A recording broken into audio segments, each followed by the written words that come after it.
yaitu fokus Kristus dengan kerendahan hati. Ini adalah satu teladan yang saya pelajari dari Yohanes Pembaptis yang dicatatkan dalam Injil Markus pasal yang pertama, ayat yang ke-7 dan ayat yang ke-8. Namun saya ingin membaca ayat ini atau firman Tuhan ini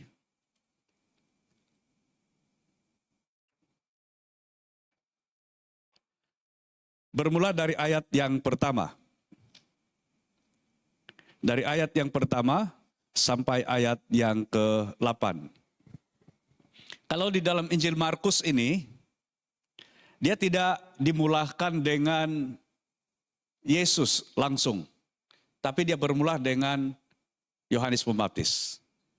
Kalau kita baca di sini, saya baca dari ayat yang pertama, Markus pasal yang pertama, ayat 1 sehingga ayat yang ke-8. Saya baca demikian firman Tuhan. Inilah permulaan Injil tentang Yesus Kristus, Anak Allah. Jadi perhatikan di sini, Injil tentang Kristus itulah bermula dengan ini.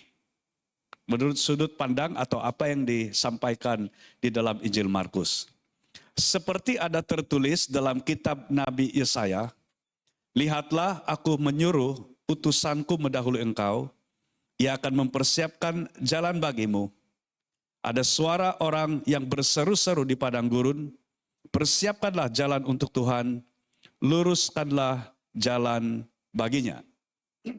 Jadi permulaan Injil Kristus itu adalah penggenapan dari nubuatan-nubuatan tentang Mesias. Yang salah satunya sebelum Mesias itu menyatakan dirinya dalam penggenapan nubuatan itu, ada nubuatan lain yang harus dipenuhi terlebih dahulu. Dan yang dipenuhi itu adalah seperti yang kita baca di sini, satu nubuatan yang telah disampaikan oleh Nabi Yesaya. Dan ini sebenarnya merujuk di beberapa daripada firman Tuhan.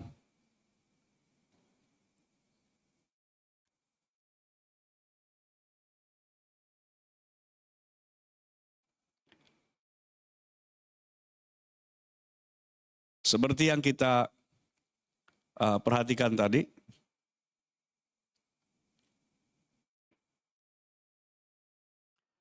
Apabila firman Tuhan itu menubuatkan tentang apa yang akan terjadi atau apa yang akan berlaku sebelum Tuhan Yesus menyatakan dirinya, semua penggenapan itu telah digenapi.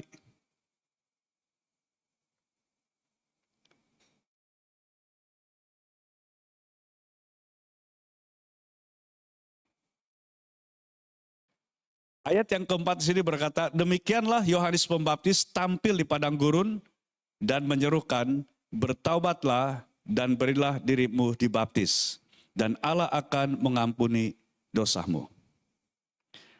Kemudian kita lihat ayat yang kelima.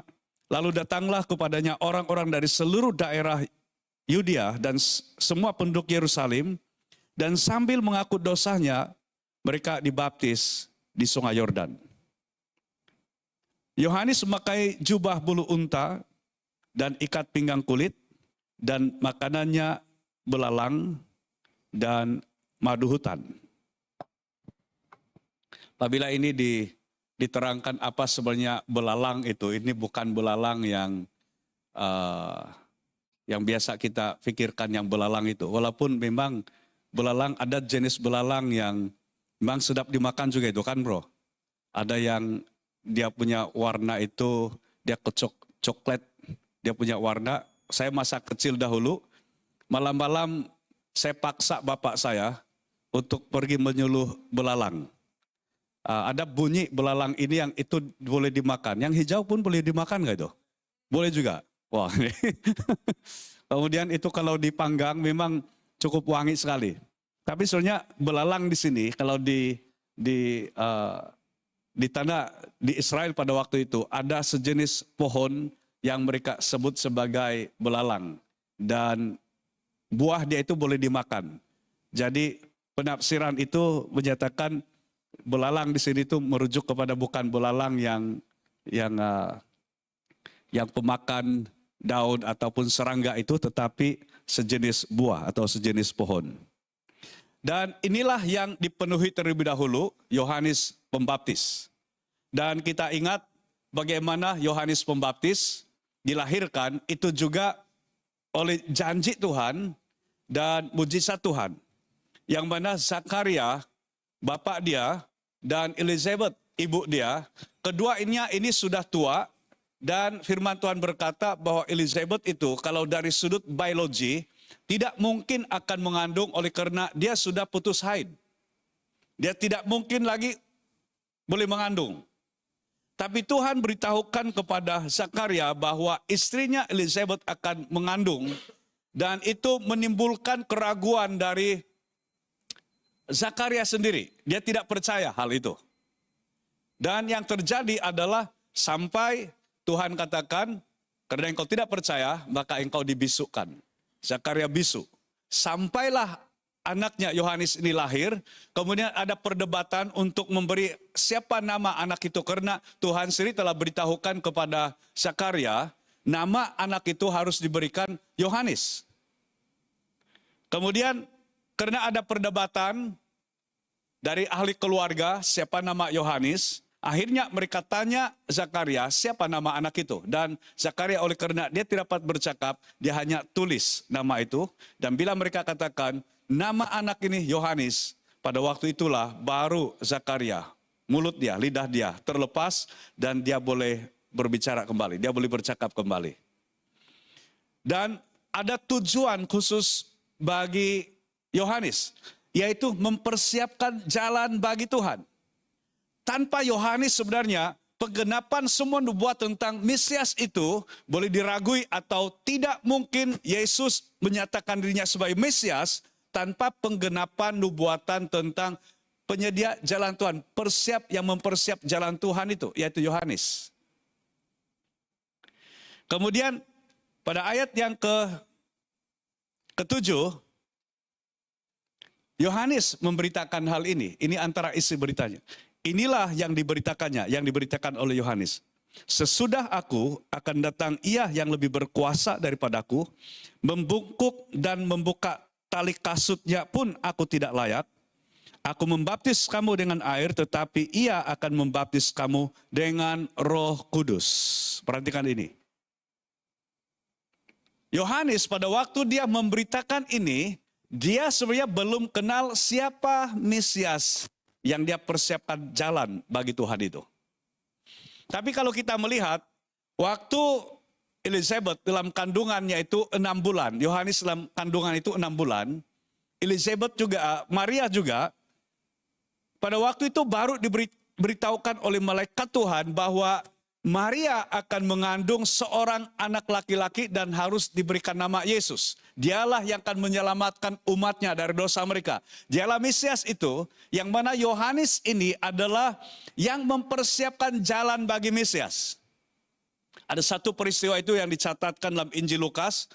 Maria berkunjung di rumah Elizabeth dan firman Tuhan berkata, dia adalah sanaknya. Maksudnya adalah dia ada kaitan persaudaraan dengan Elizabeth. Tidak disentuh sama ada sepupu atau apa, tapi ada kaitan persaudaraan di antara mereka. Dan waktu Maria menyampaikan salam, mungkin perkataan salam itu dimulai dengan shalom. Tiba-tiba yang dirasai atau yang berlaku kepada Elizabeth, anak dalam kandungannya itu Yohanes, melonjak kegirangan. Kalau ibu-ibu yang pernah mengandung, kalau dalam di bulan-bulan tertentu boleh rasa sudah anak itu dia menendang kah ataupun dia bergerak, boleh rasa sudah pergerakan-pergerakan dia, ya. Dan Elizabeth sampai dia sangat bersyukur oleh karena mendengar salam itu saja, anak dalam kandungannya itu, perkataan yang digunakan, dia bersukacita atau dia sangat excited sekali. Anak ini belum lahir, belum tahu apa-apa, tetapi sudah meresponi salam itu, yang mana itu adalah salam dari seorang ibu yang sedang mengandungkan Mesias. Dan setelah Yohanes dan Yesus dilahirkan, beza umur mereka itu hanya sekurang-kurang 6 bulan. Dan sebagai seorang yang ada kaitan persaudaraan, pasti mereka ini saling mengenal sejak dari kecil dan mereka ini sebaya. Kalau mungkin sekolah, dia akan sekolah di sekolah yang sama, di kelas yang sama. Mereka membesar. Tapi Yohanes sepanjang hidup dia tidak kenal, dia belum tahu siapa Mesias yang olehnya dia mempersiapkan jalan bagi Tuhan itu. Sampailah pada waktu Yesus datang sendiri untuk memberi diri dibaptis kepada Yohanes, ada suara dari surga yang berkata, inilah anak domba Allah itu. Sampai Yohanes katakan begini, seharusnya akulah yang dibaptis, bukan aku yang membaptis engkau. Baru pada waktu itulah Yohanes tahu rupa-rupanya yang dia persiapkan jalan itu adalah orang yang dia kenal sejak dari kecil. Yang dia pun tidak beritahukan identitinya kepada Yohanes. Tapi apa yang Yohanes katakan di sini, sesudah aku akan datang Ia yang lebih berkuasa daripadaku, membungkuk dan membuka tali kasutnya pun aku tidak layak. Aku membaptis kamu dengan air, tetapi Ia akan membaptis kamu dengan Roh Kudus. Apa yang disampaikan ini, dia belum kenal siapa Mesias. Tapi dia sudah memiliki hatinya ini terhadap Mesias.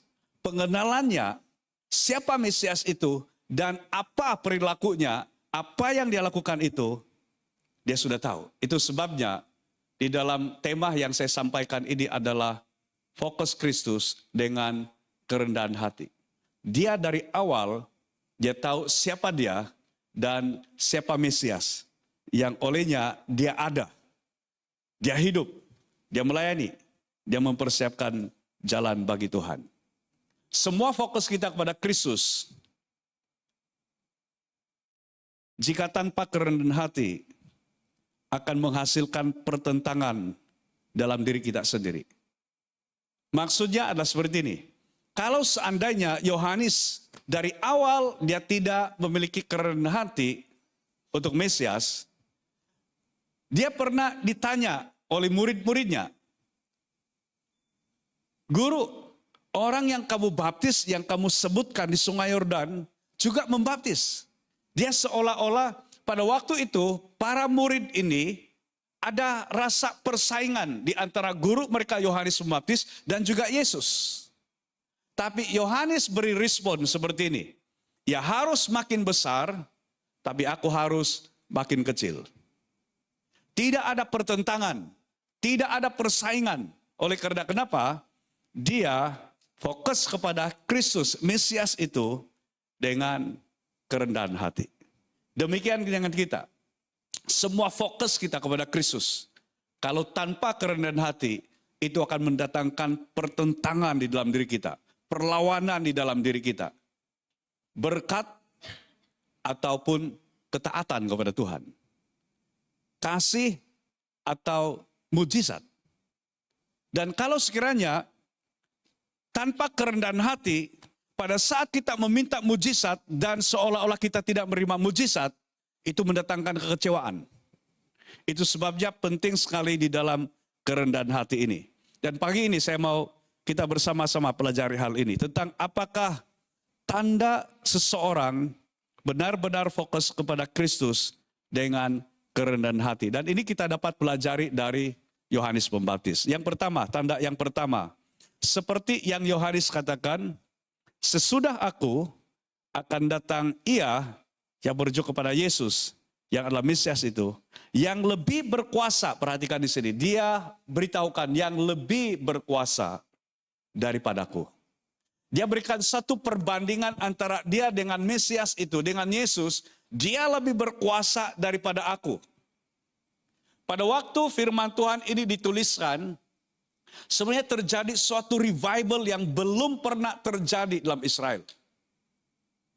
setelah mereka ini ditawan oleh Nebukadnezar dalam kerajaan Babel, maka bertukar-tukar orang-orang yang telah menawan ataupun yang telah memperhamba atau yang telah menakluki mereka. Termasuklah Media, Persia. Kemudian sekarang ini yang mereka takluk kepada kerajaan Romawi pada waktu itu. Dan berita yang Yohanes sampaikan adalah bertaubat dari dosa dan beri dirimu dibaptis. Dan perhatikan, dalam ayat tadi, di ayat-ayat sebelumnya itu dikatakan, ramai orang dari Yudea dan seluruh orang Yerusalem datang kepada Yohanes, memberi diri dibaptis. Dengan kata lain, mereka mengakui dosa mereka, mereka bertaubat dari dosa mereka, dan mereka memberi diri dibaptis. Ini satu revival yang sangat indah, sangat luar biasa yang telah terjadi. Dan kalau dari sudut bagaimana Yohanes di depan umum pada waktu itu, Yohanes menjadi seorang yang sangat terkenal, sangat dihormati, dan boleh dikatakan sebagai seorang revivalist atau seorang yang telah membawa kebangunan rohani kepada bangsa Israel. Suatu pembaharuan. Setelah begitu lama tidak ada lagi nabi yang berbicara, yang bernubuat. Sekarang kemunculan daripada Yohanes ini dan membawa mesej pertaubatan dan pembaptisan, itu sesuatu yang begitu indah sekali terjadi. Namun ini respon daripada Yohanes. Sesudah aku akan datang ia, yaitu Yesus, yang lebih berkuasa daripadaku.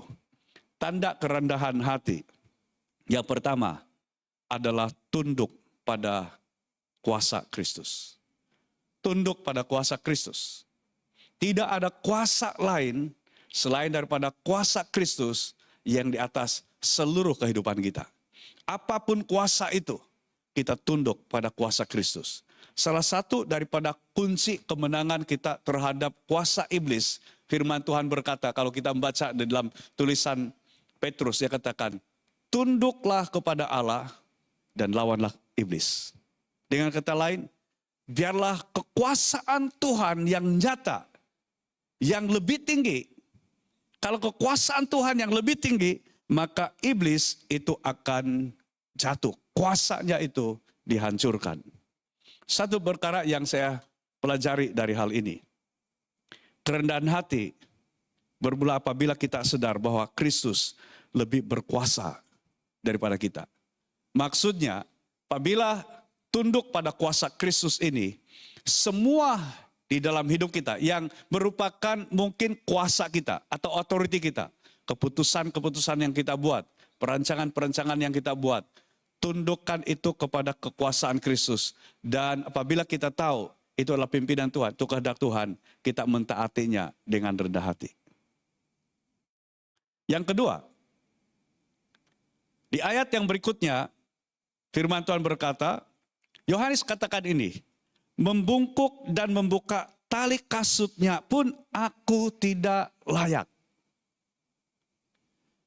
Kalau kita membaca ayat ini, tanpa kita mengerti latar belakang daripada pernyataan ini, kita tidak akan begitu mendalami apa sebenarnya maksud daripada ayat ini.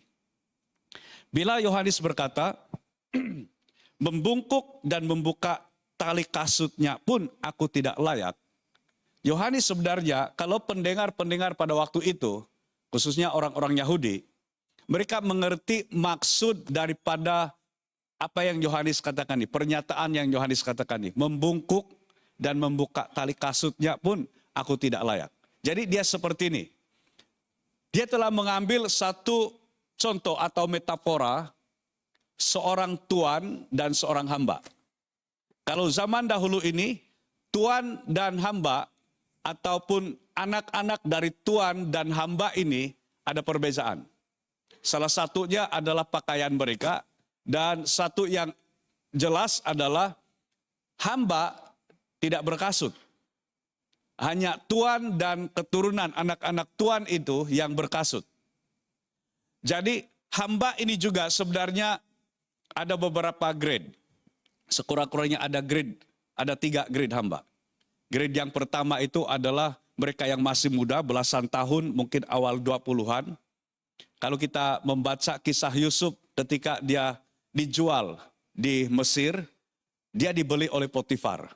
Potifar adalah pegawai Firaun ataupun menteri dalam kerajaan Mesir yang diketuai oleh Firaun pada waktu itu. Berarti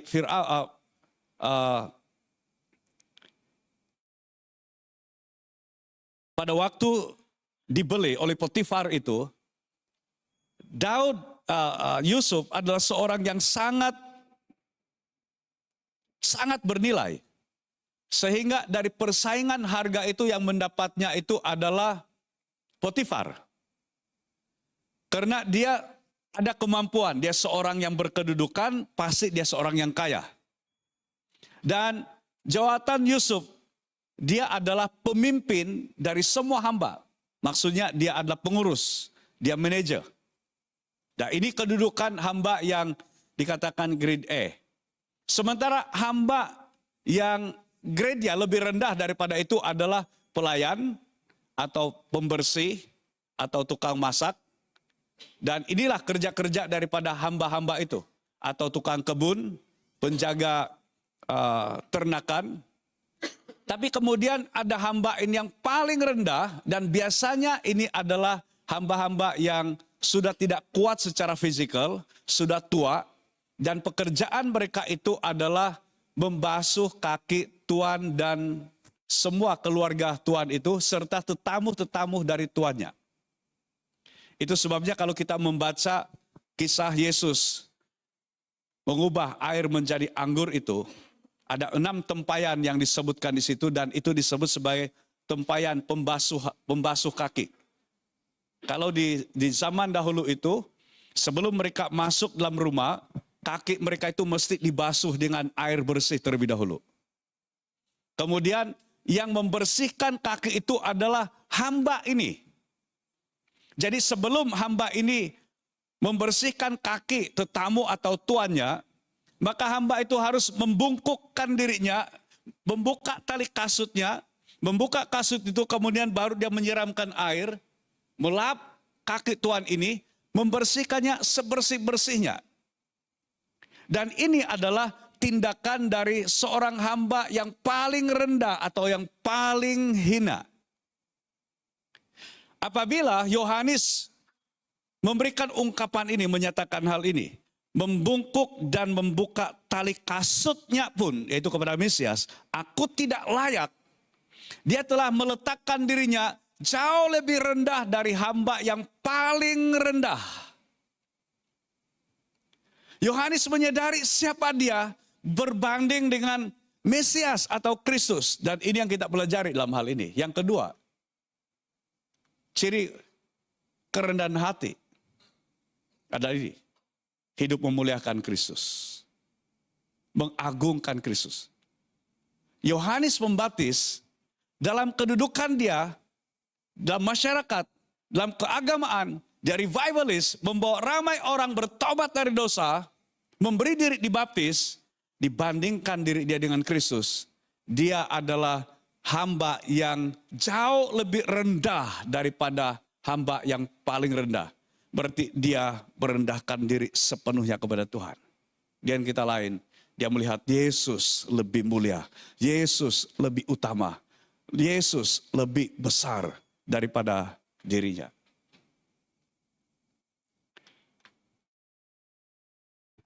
Bila Yesus semakin dimuliakan di dalam hidup kita, ego kita menjadi mati. Penghalang untuk tidak mengakui Yesus adalah Mesias, kalau kita baca di dalam kitab-kitab Injil, selalu yang bertentangan dengan Yesus itu bukan orang-orang biasa, tapi orang-orang agamawi, yaitu orang yang disebut sebagai ahli Farisi, ahli-ahli Taurat, imam-imam. Mereka ini yang lebih banyak ditonjolkan orang-orang yang menolak Yesus. Kenapa itu terjadi? Karena ego. Karena kesombongan. Sementara kalau kita memperhatikan dalam kitab Injil, ramai orang yang mendekat kepada Yesus justru orang-orang berdosa. Seperti Matius, salah seorang daripada murid Yesus, adalah pemungut cukai yang dianggap orang berdosa. Zakheus, perempuan yang kalau dalam satu perjalanan Yesus, dia harus melewati Samaria, dan waktu Yesus di sumur yang digali oleh Yakub, dikatakan firman Tuhan, dan seorang perempuan Samaria yang menimba air, dan Yesus minta air kepada perempuan itu. Dan sampai Yesus katakan, kalau engkau mengenal aku, pasti engkau minta kepadaku, dan aku akan berikan air hidup kepadamu. Dan Yesus terangkan siapa perempuan itu sebenarnya. Sehingga akhirnya perempuan itu menyadari siapa dia adalah orang berdosa, dan dia mengenal Yesus adalah Mesias. Semua ini harus diresponi dengan merendahkan diri. Dengan kata lain, seperti Yohanes, dari semua reputasi saya, dari semua kedudukan saya, dibandingkan dengan Kristus, Yesus lebih mulia, dan dia merendahkan diri sepenuhnya kepada Kristus. Yang ketiga, dan ini yang terakhir, saya kongsikan kepada kita pagi ini. Yohanes katakan, aku membaptis kamu dengan air, tetapi ia akan membaptis kamu dengan Roh Kudus. Sekali lagi dia berikan satu perbandingan yang sangat berbeza. Yohanes katakan begini, saya hanya dapat membaptis kamu dengan air. Itu bersifat apa yang kelihatan, itu bersifat kamu menyentuh air atau kamu masuk ke dalam air. Itu bersifat apa yang terjadi pada tubuh kamu yang kelihatan.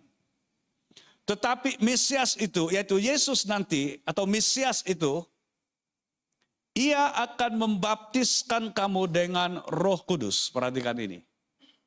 Roh Kudus, dia bukan hanya menyentuh kita di dalam apa yang di luar. Roh Kudus menyentuh apa yang di dalam kita. Dari dalam roh kita, hati kita, sehingga transformasi atau perubahan itu bermula dari dalaman kita sendiri. Dan ini yang Yohanes katakan, aku membaptis kamu dengan air, dan ramai orang yang dibaptis. Saya rasa Yohanes kesejukan di Sungai Yordan, membaptis begitu ramai orang. Saya hanya pernah membaptis yang paling ramai seingat saya adalah sekitar 30 orang. Itu waktu membaptis waktu saya melayani di SAB Pekan Ranau. Dan antara juga yang ramai yang saya baptis adalah waktu baptisan pertama kita di Sungayul, yang mana ada 28 orang yang dibaptis pada waktu itu. Tapi saya melihat kalau yang disiarkan atau diviralkan, ada sampai ribuan orang memberi diri dibaptis, dan ada ratusan mungkin pastor dan pemimpin yang membaptis. Ya. Dan pada waktu ini hanya Yohanes bersendirian. Tidak diberitahukan berapa ramai orang yang datang, tetapi sampai dinyatakan dari Yudea dan seluruh penduduk Yerusalem datang kepada Yohanes Pembaptis dan memberi diri mereka dibaptis. Berarti ini suatu yang sangat luar biasa sekali dilakukan oleh Yohanes. Tetapi berbanding dengan baptisan yang Mesias akan berikan, yaitu membaptis dengan Roh Kudus. Roh Kudus diberikan, Roh Kudus yang bekerja, Roh Kudus yang memenuhi. Ini berbicara tentang bergantung dengan atau bergantung kepada Roh Kudus. Kerendahan hati itu nyata dalam kehidupan kita yang bergantung sepenuhnya kepada Roh Kudus. Kemarin saya berkesempatan untuk bersama dengan jemaat di SAB Tanjung Malim untuk kelas pemuridan SMA mereka, dan kemarin sepanjang hari ada breakthrough camp. Di sesi yang terakhir, saya mesti bergerak jam 7 atau sebelum jam 7, oleh karena suatunya semalam saya bersama dengan tim Praise and Worship untuk sama-sama di dalam persekutuan semalam. Dan saya lihat waktu itu masih cukup lama. Dan di sesi terakhir itu adalah saya mendoakan berkaitan tentang baptisan Roh Kudus, penerima kepenuhan Roh, dan saya menjemput siapa yang mau didoakan. Hanya beberapa orang yang didoakan, hanya ada 4 orang, ada 2 lelaki, ada 2 perempuan yang maju ke depan untuk didoakan. Selepas mendoakan itu, kami mulai menyembah. Dan waktu menyembah itulah, saya melihat ramai dari mereka mulai tersungkur, mulai berdoa, menangis, berdoa dalam bahasa roh, menyembah dalam roh. Dan pada waktu itu mengalir, saya sudah susah untuk menghentikannya. Oleh karena saya sendiri juga mengalami hal itu. Dan satu perkara yang saya sendiri alami pada waktu itu adalah dia seperti ini. Lebih banyak saya bersyukur. Saya katakan, Roh Kudus terima kasih. Engkau penolong yang setia. Engkau penolong yang nyata. Tanpa Engkau Roh Kudus, saya tidak dapat berbuat apa-apa. Saya tidak dapat menjalani semua apa yang dalam kehidupan saya kalau tanpa Engkau. Dan saya sadar sepenuhnya semua karena pertolongan dan kekuatan Roh Kudus. Yohanes Pembaptis di akhir hidupnya, hidup dia itu berakhir dengan penyaliban atau kematian biasa, tetapi oleh karena permintaan dari seorang ibu, seorang wanita, Herodis, dia mengambil istri saudara dia menjadi istri dia, yaitu Herodias. Herodias ini sudah ada anak perempuan, seorang gadis. Satu kali Herodis yang merupakan raja boneka penjajah pada waktu itu Romawi untuk Israel. Herodis mengadakan pesta dan anak Herodias ini memberikan persembahan tarian. Dan Herodis dan tetamu dia sangat terhibur dan mereka sangat suka dengan persembahan anak Herodias ini. Sampai Herodis memberikan tawaran, mintalah apa saja dan saya akan beri. Kemudian anak Herodias ini rujuk kepada ibu dia. Mak, saya ditawarkan untuk minta apa saja. Kira-kira apa permintaan yang saya patut minta? Herodias, istri Herodis ini, beritahu anak dia satu permintaan. Dia minta begini, minta kepala Yohanes Pembaptis. Wah, ini sesuatu yang sangat luar biasa sekali. Rupa-rupanya Herodis bukan merebut Herodias daripada adik dia atau saudara dia. Tapi memang mereka berdua ini ada hati satu dengan yang lain.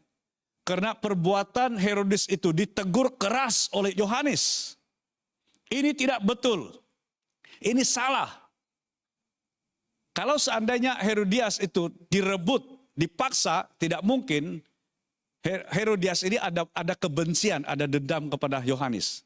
Diminta kepala Yohanes dan Herodis terpaksa menyetujuinya, memberikannya oleh karena dia sudah berikan janji itu apa saja di depan semua pembesar yang lain, semua tetamu yang lain. Jadi kematian Yohanes adalah dipancung kepala dia atas permintaan istri Herodis, yaitu Herodias.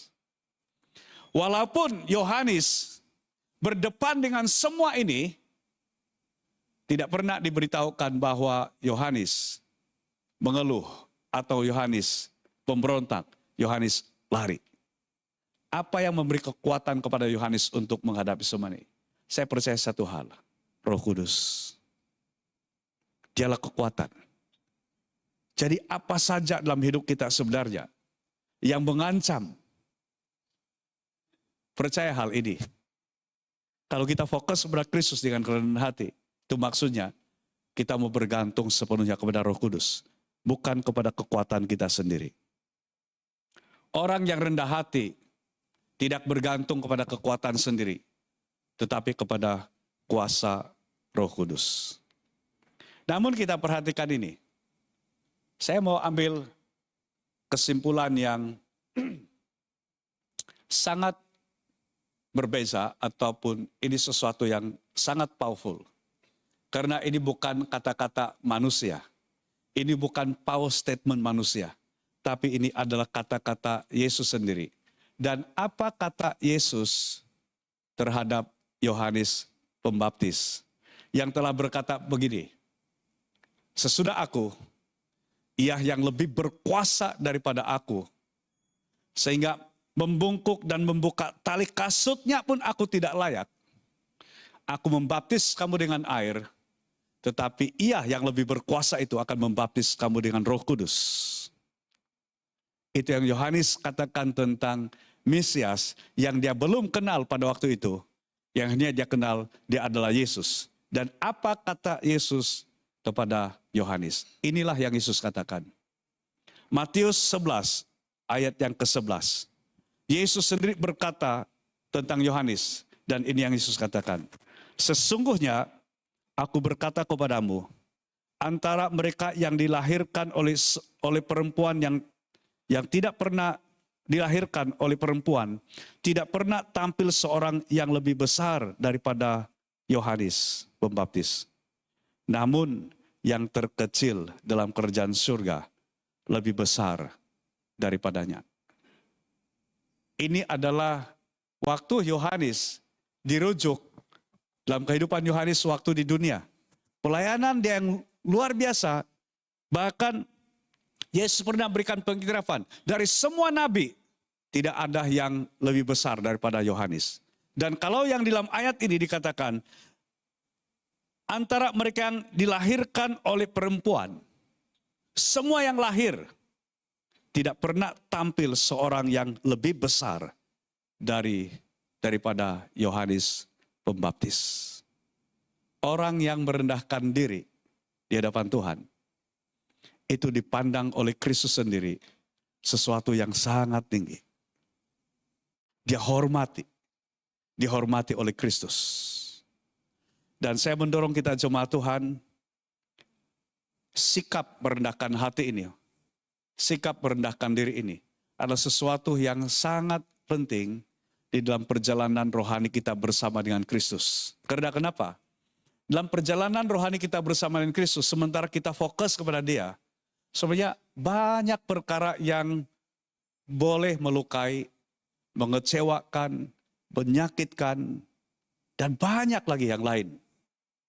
Kalau tanpa kerendahan hati, kita mudah kecewa.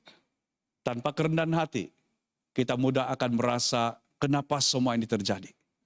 Kalau tanpa kerendahan hati, kita cenderung untuk mempersalahkan keadaan, mempersalahkan orang lain, mempersalahkan diri sendiri, bahkan mungkin mempersalahkan Tuhan. Tapi kalau dengan kerendahan hati, seperti yang pernah dilalui oleh Ayub, waktu dia kehilangan semua, kehilangan harta, ternakan, kehilangan anak, bahkan sampai dia kehilangan kesehatannya pun, dia tidak pernah persalahkan Tuhan dengan semua keadaan itu. Bahkan Ayub berkata, dengan telanjang aku dilahirkan, dan dengan telanjang pula aku akan kembali kepada Pencipta. Dia tidak terikat dengan semua apa yang disebut sebagai berkat.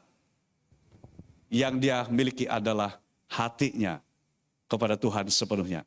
Dia dapat menerima apapun keadaan, apapun situasi. Dan itu hanya dimungkinkan kalau kita dengan kerendahan hati. Mari kita datang kepada Tuhan dalam doa. Bapa, kami bersyukur untuk kemurahan-Mu dalam hidup kami. Kami bersyukur Tuhan untuk kasih-Mu bagi hidup kami Tuhan. Kami bersyukur Tuhan untuk firman-Mu yang kami telah dengar. Yang Engkau Tuhan telah nyatakan kepada kami. Yang Tuhan Engkau telah berikan kepada kami.